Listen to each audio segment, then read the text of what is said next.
A paz do Senhor, irmãos. Boa noite.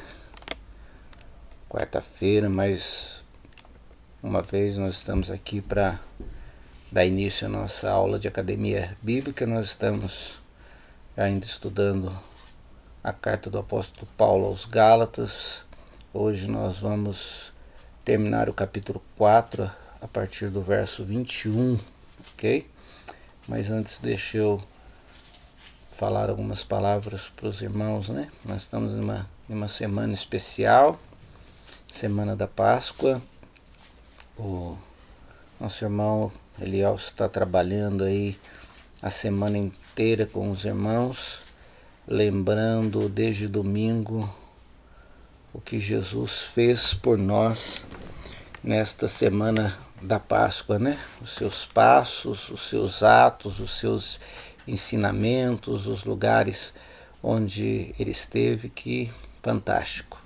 Espero que você tenha um excelente aproveitamento desse conteúdo que ele está disponibilizando aí para a gente meditar no decorrer dessa semana.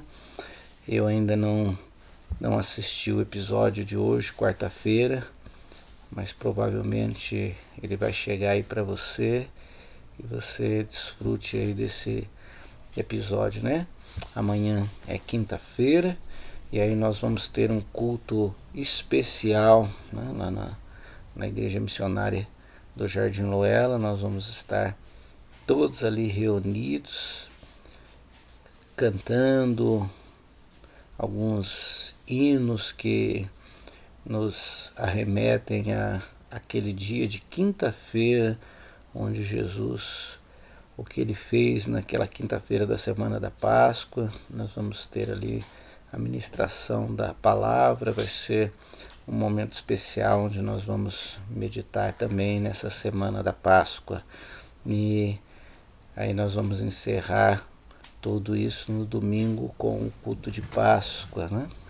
Tanto na Igreja Missionária do Rafa como na Igreja Missionária do Jardim Loela. Então fica aí atento, ligado aí nesta semana tão especial que nós estamos trabalhando esse tema que é tão fantástico e significativo para a igreja, né? As pessoas pensam em Páscoa como festa, elas pensam na Páscoa no coelhinho, como diz o Elielson, né? Tem um ovo de Páscoa de um coelho que não bota ovo, e elas pensam um monte de coisas que não tem muito a ver com a semana da Páscoa. Alguém me perguntou a respeito disso, se a gente vai comer carne na sexta-feira santa. Eu falei, não sei se eu vou comer carne na sexta-feira santa, mas não tem problema nenhum em comer carne na sexta-feira santa, porque é a Páscoa, né? Eu falei assim, então, mas a Páscoa nada mais é do que, se você for lá estudar o Velho Testamento, a Páscoa nada mais é do que carne assada no fogo, né? Sem tempero nenhum, é carne.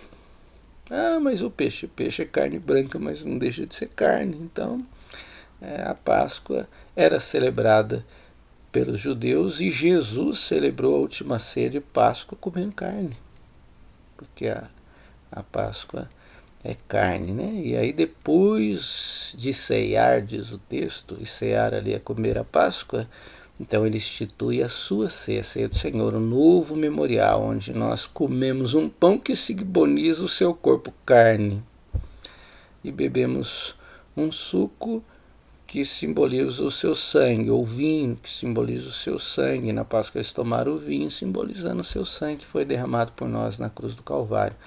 Então, se você tiver carne e quiser comer carne, não tem problema nenhum. Se você não quiser comer também, não tem problema nenhum. Nós não podemos tornar isso uma doutrina, né? Ok? Que é aquilo que nós estamos trabalhando em Gálatas. Voltemos para Gálatas. Nós não somos salvos por obras. E isso também é um ato do homem de querer se santificar. Olha, você vê como é que tem tudo a ver com o que a gente está conversando aqui na carta do apóstolo Paulo aos Gálatas. Se eu posso comer carne, eu não posso, então eu sou mais santo, eu vou para o céu porque eu não comi ou porque eu comi. Obra não tem nada a ver, não tem nem relação nenhuma com a nossa salvação. A nossa salvação é um ato de graça, ok? É graça, basta ler a carta do apóstolo Paulo aos Gálatas. E aí nós vamos entrar aqui em um texto especial, então, hoje, que é fantástico. Olha, vamos ver? Gálatas, capítulo 4, a partir do verso 21, que diz o seguinte: Dizei-me vós os que quereis estar debaixo da lei, não ouves vós a lei?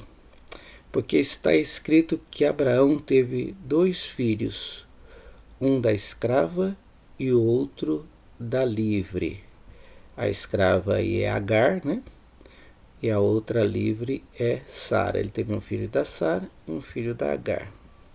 Todavia o que era da escrava nasceu segundo a carne, mas o que era da livre por promessa, diz o apóstolo Paulo. O que se entende por alegoria, porque estes são os 2 concertos, um do Monte Sinai, gerando filhos para a servidão, que é Agar. Ora, esta Agar é Sinai, um monte da Arábia, que corresponde a Jerusalém, que agora existe, pois é escrava com os seus filhos. Mas a Jerusalém que é de cima é livre, a qual é mãe de todos nós. Porque está escrito: alegra-te, estéreo, a Sara, né? Que não dás à luz, esforça-te e clama, tu que não estás de parto, porque os filhos da solitária são mais do que os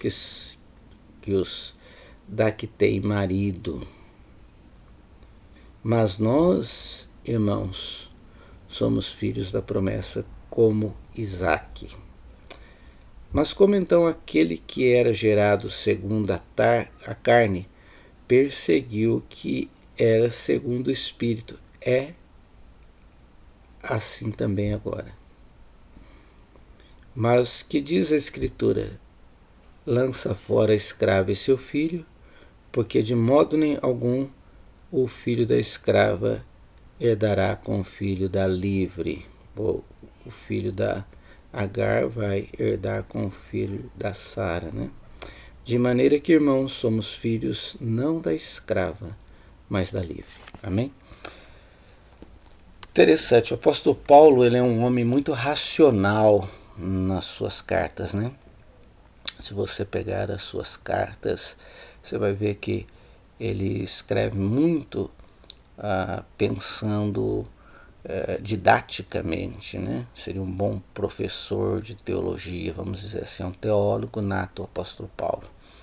Então, o apóstolo Paulo agora está fazendo aquilo que nós chamamos de alegoria, né? É pegar um fato histórico e traduzir isso num sentido mais espiritual, né? Então isso é uma alegoria. Então o que o apóstolo Paulo está fazendo ali é uma alegoria, né? Pegando um texto do Velho Testamento e interpretando ele alegoricamente e trazendo significado. O propósito do apóstolo Paulo ali é tanto mostrar para os irmãos convertidos gentios da Galácia que a salvação não é por obras, e ao mesmo tempo provar àqueles cristãos judeus que a salvação também não é por obras, ou os judaizantes que estavam insistindo nos princípios, nas regras e nos preceitos em que os judeus viviam do Velho Testamento, né, da lei. Então eles estavam querendo escravizar novamente aqueles que foram salvos por Jesus Cristo e creram na mensagem do Evangelho com os seus conceitos e preceitos, para que eles então voltassem a viver de forma que agradasse a Deus através dos méritos da lei.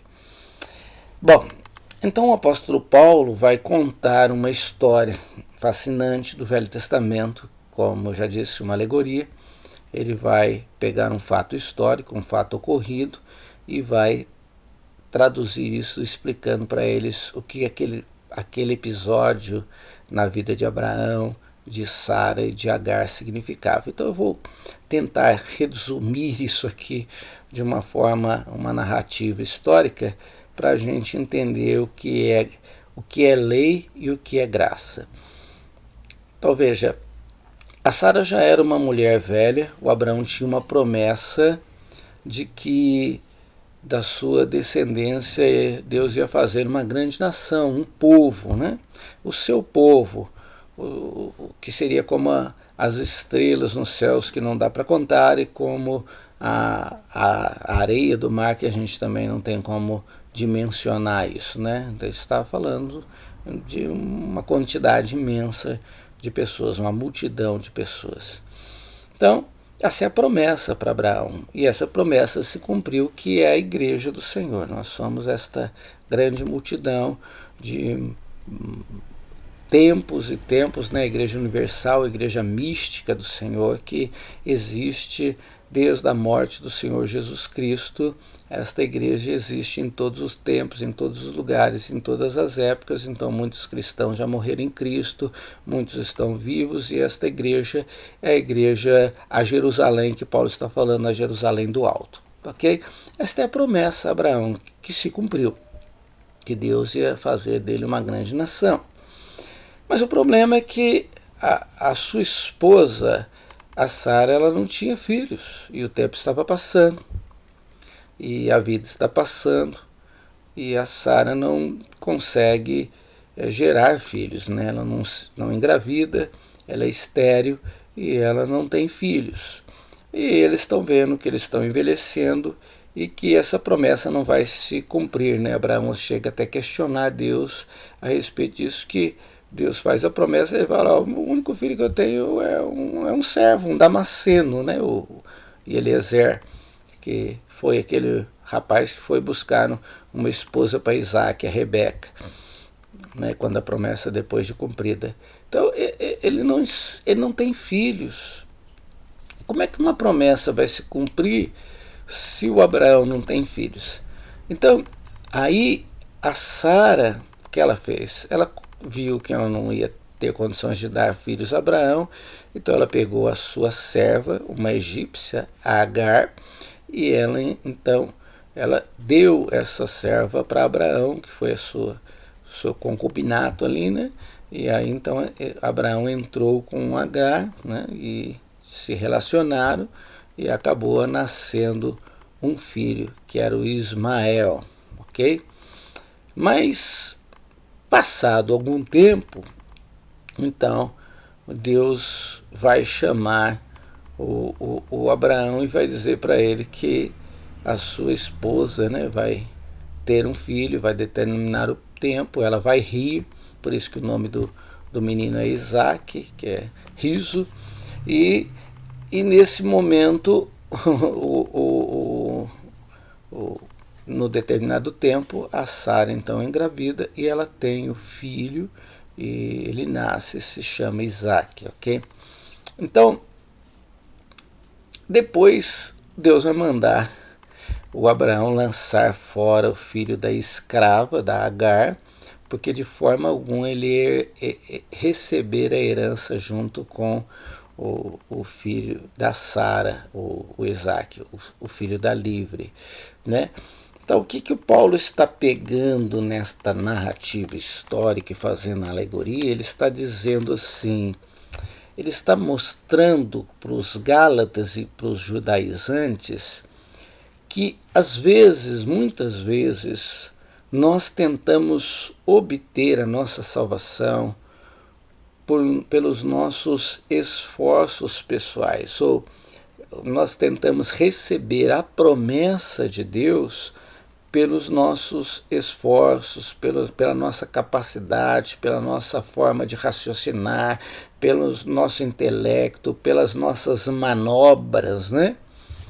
E foi isso que Abraão e a Sara fizeram.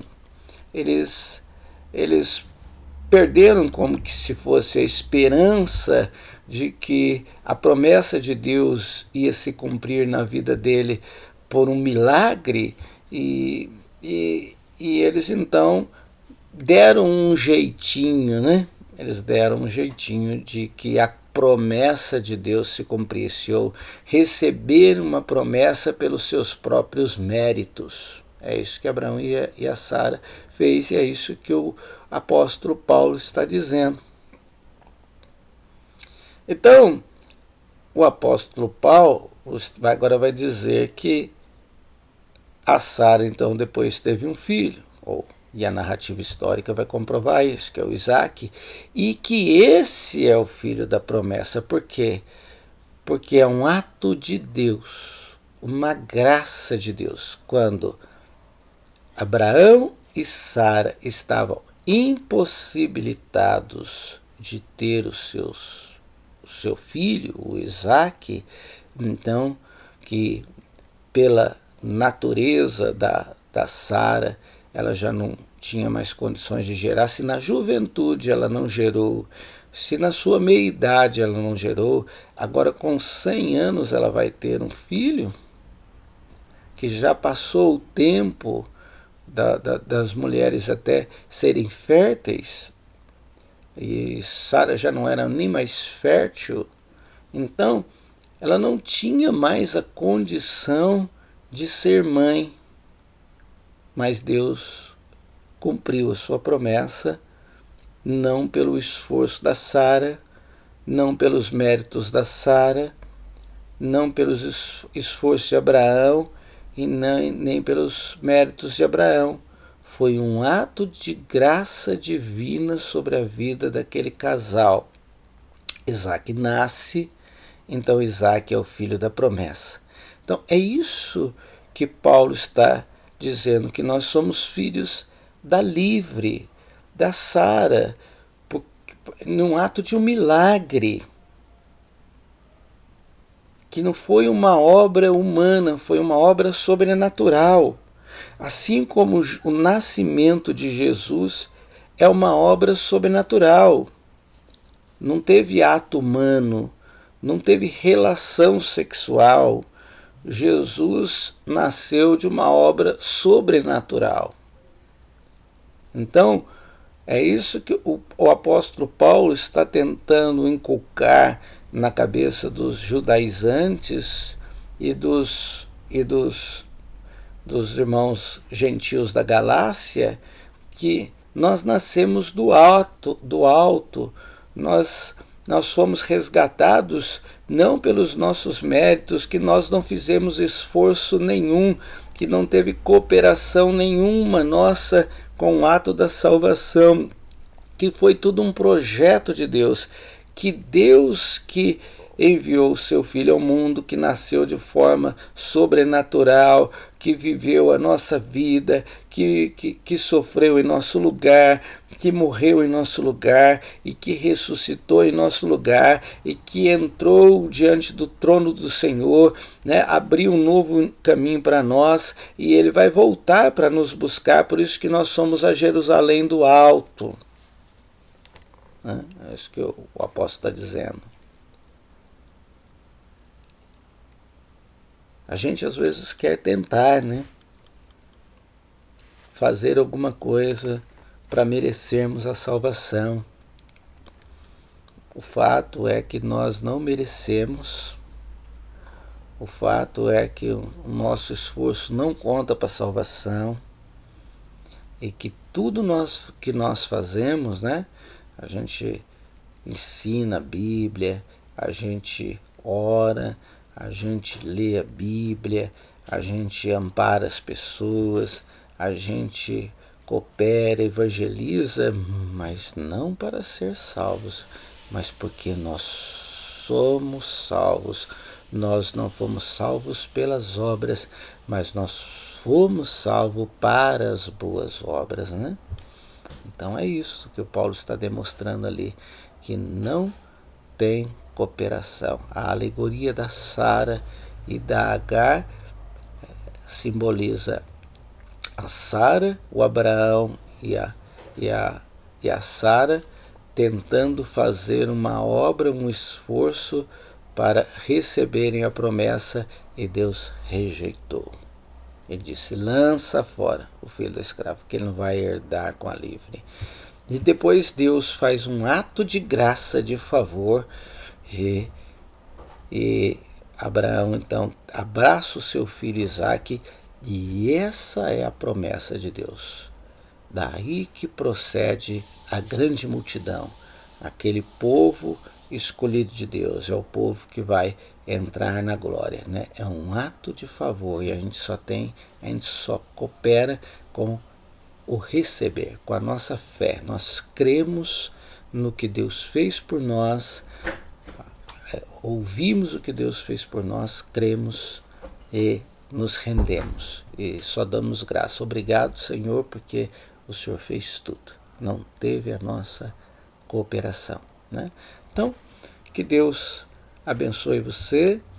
Ainda desfrute do nosso momento lá do devocional que o Elielso vai trazer sobre a Páscoa, e que te dê um bom descanso aí esta noite, você que já está na sua casa, e que tenha uma excelente semana, em nome de Jesus. É a minha oração por você.